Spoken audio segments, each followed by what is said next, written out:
नमस्कार दर्शक बंधु मु रितेक आपण मानू मोर आउ गोटे नुआ भिडियो बहुत बहुत स्वागत। पीएम किसान योजना को नहीं आसीगला बड़ खबर। पीएम किसान रे जो 22तम किस्ती टंका आपण मानू मिलवा जाइथिला जोटा कि आपण मानकर आसवाक जाऊँगी 2000 टंकाटी।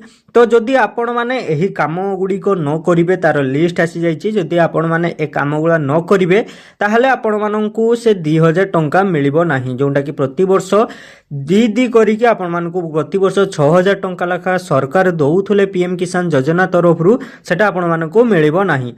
से कौन काम रही कौन आपण मानकर सबू जानिबा पई डिटेल्स जानिबा पई आपण माने जदि वीडियोटी को क्लिक करिसंती सर्वप्रथम वीडियोटी को प्रथम रु शेष पर्यंत आपण माने स्टेप बाय स्टेप देखि दियंतु। सबू डाउट रो क्लियर आपण मानकर एही गोटिए वीडियो रे सबू हेइ जिवो।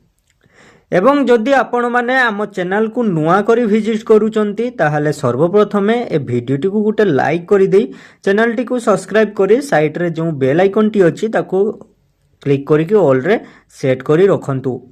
पीएम किसान 22तम इंस्टॉलमेंट एही छोट भूल पई आपन को अकाउंट को आसीबोनी 2000 टंका तुरंत सारी दियंतु जोटा कि जो रही आपण मानकर भूलटी। से भूलटी कौन रही सब डिटेल्स रे आमे देखिबा वीडियो रे आगु को बढ़िबा। प्रधानमंत्री किसान सम्मान निधि योजना 22तम किस्ती फेब्रुआरी मार्च 2026 पाई शेष तारीख रे पाखरे आसी जोटा कि फेब्रुआरी मार्च रो 2026 रे आसी जिवाकू आसीबो। गणमाध्यम रिपोर्ट एवं बजेट 2026 रु मिलिथिबा सूचना अनुसार प्रधानमंत्री मोदी फेब्रुआरी मास शेष सप्ताह फेब्रुआरी 20 रु 28 तारीख मध्य एक सारा लक्ष्य चाषी अकाउंट को 20,000 कोटी टंकारु अधिक टंका स्थानांतरित करिवे बोली आशा करा जाइछि। जदि आपण आगामी 48 घंटा मध्य एही तीनोटी गुरुत्वपूर्ण कार्य समाप्त न करंती तेबे आपण माननको 2000 टंका कटि जिवार संभावना रही। ई केवाईसी सबुठारु गुरुत्वपूर्ण एठार रही जोटा कि आपण मानकर ई केवाईसी एठी गुरुत्वपूर्ण रही। सरकार स्पष्ट भाव में कहते जे ई केवाईसी बिना कौनसी टंका स्थानांतरित हेबो नाही बोली सरकार कहते। आपण पीएम किसान गवर्नमेंट जोटा कि आपण मानकर वेबसाइट पोर्टल रहउची pmkisan.gov.in आपण मानकर पोर्टल रे जाई ई केवाईसी विकल्प चयन करी आपण माने सेठी ओटीपी माध्यम रे ई केवाईसी कंप्लीट मध्ये करि परिबे। नहले नचेत आपण माने जाई सीएससी केंद्र रे आपण माने सेठी बायोमेट्रिक्स माध्यम रे सेठी आपण माने ई केवाईसी कंप्लीट करि परिबे। नूतन चाषी परिचय नियम जोटा कि एही वर्ष ठारू अनेक राज्य विशेष करी उत्तर प्रदेश एवं बिहार रे डिजिटल चाषी परिवर्तन जोटा कि रही जोटा कि फेब्रुआरी 6 2026 पर्यंत अनेक जिले में स्वतंत्र शिविर अनुष्ठित हेबो। जोटा कि आपण मानकर जदि आपण मानकर जमी जांच भूमि आपण मानकर रही नाही जदि निज नाम रे नाही ताहले आपण मानकर कटि जिवार संभावना रही।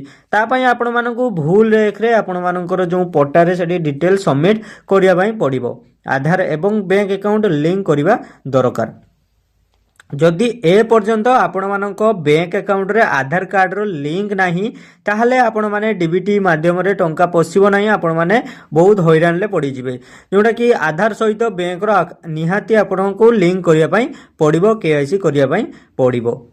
पर्यक्रमे आपण मानकर स्थिति किपरि जांच करिवे जोटा कि आपण माने केमती स्थिति स्टेटस टी जांच करिवे जोटा कि आपण माने निज मोबाइल रे क्रोम माध्यम रे बा गूगल माध्यम रे जे कोनोसी ब्राउजर माध्यम रे आपण माने सेठी सर्च करंतु स्क्रीन लो भी आसी जाउथो आपण मानकर जोटा कि pmkisan.gov.in आपण मानकर आसीची सेठी आपण माने विकल्प जांच करि परिबे स्टेटस चेक करि परिबे।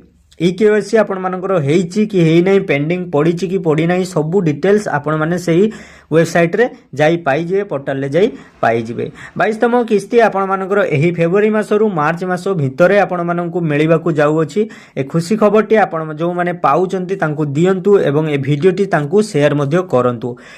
ठीक अच्छे फ्रेंड वीडियोटी आपण मानकु जदि इनफॉर्मेटिव लागि थिबो वीडियो को गोटे लाइक करी चैनल टी को सब्सक्राइब करी साइड रे थिबा जो बेल आइकन टी को ऑल रे सेट करी आपण माने रखंतु जेमति नुआ नुआ वीडियो आपण मानको पाखको आगे पहुंची परिबो।